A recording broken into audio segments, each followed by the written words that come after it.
Los resultados preliminares de las elecciones ocurridas el pasado 18 de octubre en Bolivia dan como incuestionable ganador a Luis Arce, sucesor de Evo Morales y jefe del partido Movimiento al Socialismo, MAS.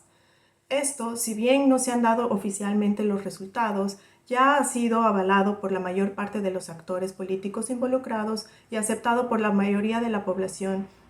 boliviana de forma pacífica.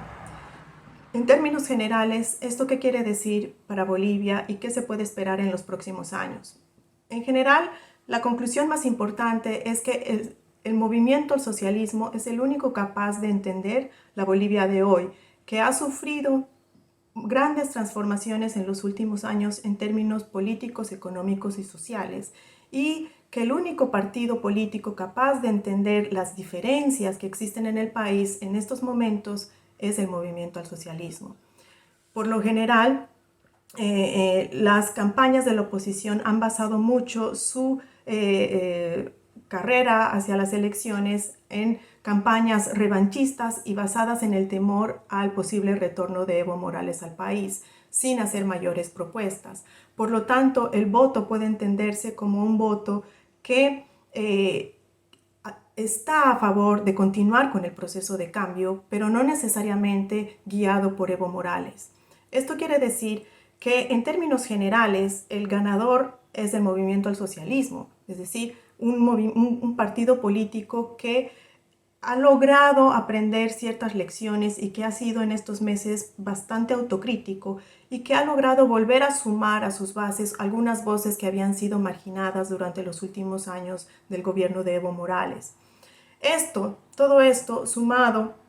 a la mala gestión que tuvo Jeanine Áñez durante su gobierno transitorio, marcado por escándalos de corrupción y por la pandemia, hacen que sea evidente el mensaje claro que le da la población boliviana a Luis Arce como presidente electo. Es decir, no se puede entender como un voto que es una carta blanca al movimiento al socialismo. Es decir, el movimiento al socialismo ya tiene que tener en cuenta primero los errores del pasado, ¿sí? Y segundo, que no va a ser fácil gobernar un país con una economía en crisis, ¿sí? En un contexto de pandemia y al que le toca nuevamente volver a reconciliar las bases del país. Por eso es importante entender el binomio que hacen Luis Arce y David Choquehuanca.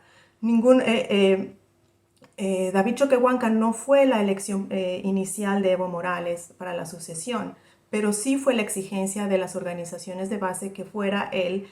a quien ven como su líder natural. Por lo tanto, mientras que Luis Arce personifica a esta nueva clase media que apuesta al proceso de cambio y a una continuidad, David Choquehuanca sigue representando como líder legítimo a las organizaciones campesinas, indígenas y a las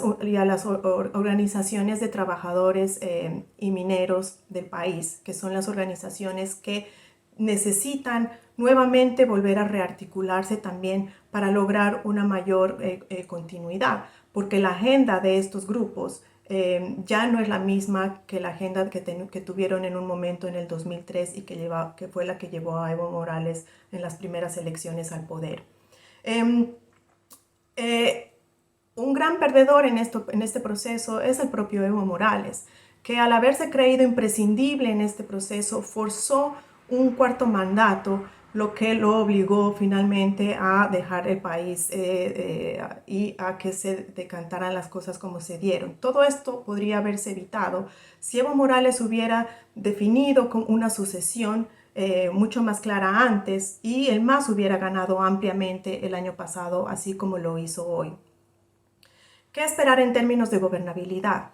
El gobierno que ahora va a asumir en el país como decía, no puede entenderse que está recibiendo por parte del pueblo una carta blanca. El pueblo va a ser mucho más exigente en términos de la atención a los escándalos de corrupción, porque no es lo mismo cuando se deja pasar un escándalo de corrupción en épocas de bonanza a cuando sucede en momentos de aguda crisis económica.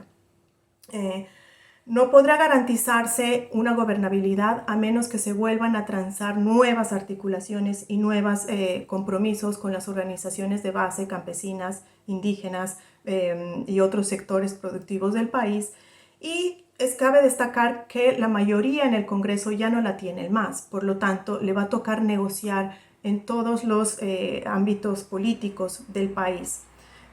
También es importante pensar cuál va a ser el papel de Evo Morales en los próximos años. Si él tenía la expectativa de gobernar detrás de quien fuera electo, es decir, Luis Arce, lo más probable es que si su discurso sigue siendo tensionante o polarizante, vaya